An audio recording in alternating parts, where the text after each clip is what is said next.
So today we're going to talk about respecting and lighting an Apatani shaman.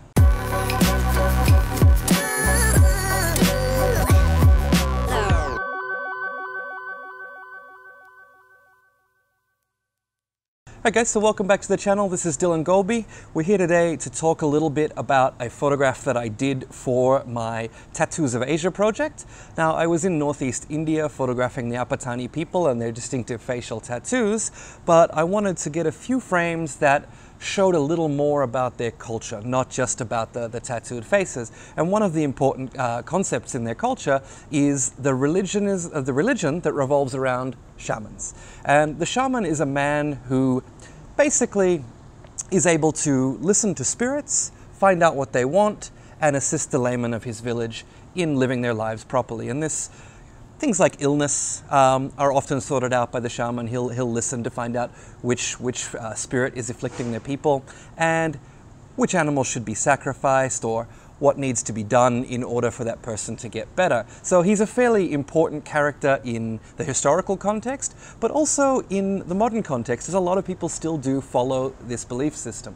So in order to make a portrait of this man, I wanted to make sure that I gave him the respect he deserved, but also created a photograph that would fit within my project visually and display him as the character that he is. So here's how I went about it.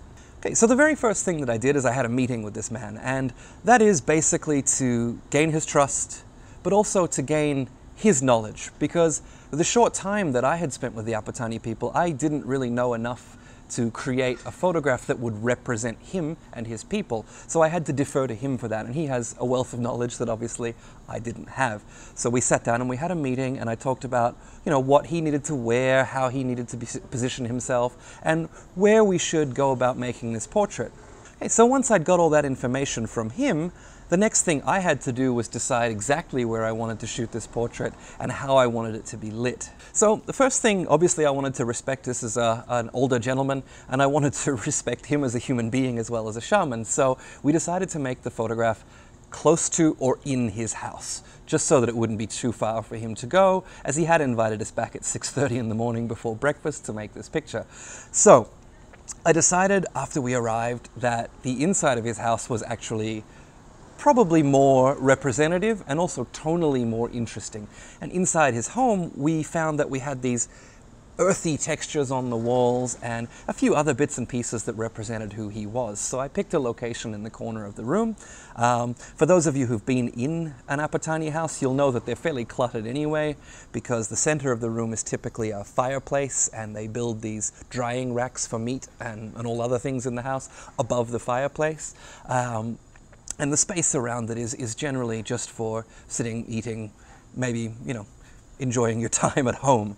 Right, so it was time at this point to actually start working on the image technically. And so the first thing I like to do when I'm working with flash is to take stock of the ambient light. And for anybody who's been inside an Apatani home, especially in the early morning or late evening, you'll know just how dark they are. They don't traditionally have any windows. Typically you'll find that the doors are the only openings in the house, and the fireplace provides really the only light. So roughly what we had was this. So as you can see, it was rather dark. Right now you're looking through a Fujifilm X-H1 at ISO 1600. I was shooting a Fujifilm GFX at ISO 100. So I was looking at about 4 stops less light than what we're looking at here right now. So it was quite dark, and what that means is that I'm starting from a very blank slate. My light is my own. Regardless of what I do, unless I'm doing, a 2 or 3 second exposure, I'm not really going to get any light from the ambient light itself. I set my light up basically as a function of necessity. To camera left, there was a television and a few other bits and pieces of furniture, which meant that I really couldn't put the light there without dismantling this man's entire home. To camera right, there was a fire pit, but it was a little bit further away, so I was able to put my light there. And what you end up with, once I switch it all on, is something like this. Now, this is a Godox Wittstro AD200 put through a 173 centimeter umbrella. Now, this is what I was traveling with, so again, this is a function of necessity. I couldn't choose to use a different modifier because I simply didn't have one. So as I mentioned, the ambient light really wasn't an issue for me. So I could shoot this at 1/60th of a second, and I could just use my aperture to dial in the depth of field that I wanted, which ended up being f8.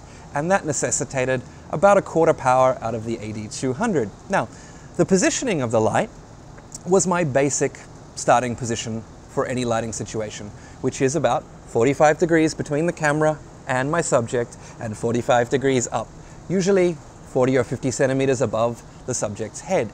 And that gives me this nice Rembrandt-style lighting where you have a triangle of light under one eye and a fully lit side of the face. And I would typically move away from this if I didn't feel like it was working, but for this character, it worked really, really well, so we kept the light there. So the one thing that really wasn't working for me in this frame, or at least with my light, was the amount of light that was actually falling on the wall behind this man. Now I wanted him to be the center of attention, and with that extra bit of light on the wall, it was sort of competing a little bit for his attention. So what I did was I brought in a flag. So a flag is basically anything that stops light from hitting where you don't want it to hit. So in this case, I had my translator use this flag to block some of it from hitting the wall and make my face, or in this case, the shaman's face, the center of attention in this shot. Okay, so the final thing that I wanted to do here, I made a couple of pictures, which I'll show you on the screen now, using the 63mm f2.8 on the GFX, which is the normal lens, or the sort of 50mm equivalent. And what I was finding was that although it was a good representation of this man, it really didn't afford him the reverence that he deserved. It didn't make him this larger-than-life character that he is for his people. So what I did was, I put on the 23mm f4 and I lay down in front of him. And as you can see, this is a very different angle. So what I was able to do was make him look a little bit more epic, a little bit more larger than life, as I said. So that was the final step. I made a few more frames like that, and then we were done.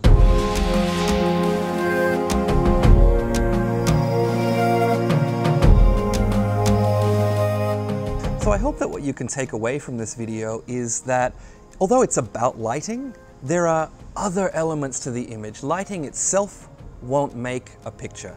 So we need to consider why we're lighting. We also need to consider why we're using the lens we're using, why we're photographing the character we're photographing, why we are choosing the background that we're choosing.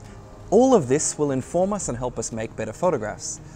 So I hope that you've enjoyed this video. If you've liked the way that I light things, the way I approach my lighting, I want you to head over to fujilove.com. We have an ebook about lighting, and specifically lighting with the Fujifilm system, coming out in just a short while, so make sure you sign up there to be the first to be notified about it, and grab a copy when it comes out. In the meantime, I'd love you to subscribe to this channel and like it, leave a comment below if you've enjoyed the video, share it with some other people if you feel like it might be helpful for them. Thanks again for watching, guys.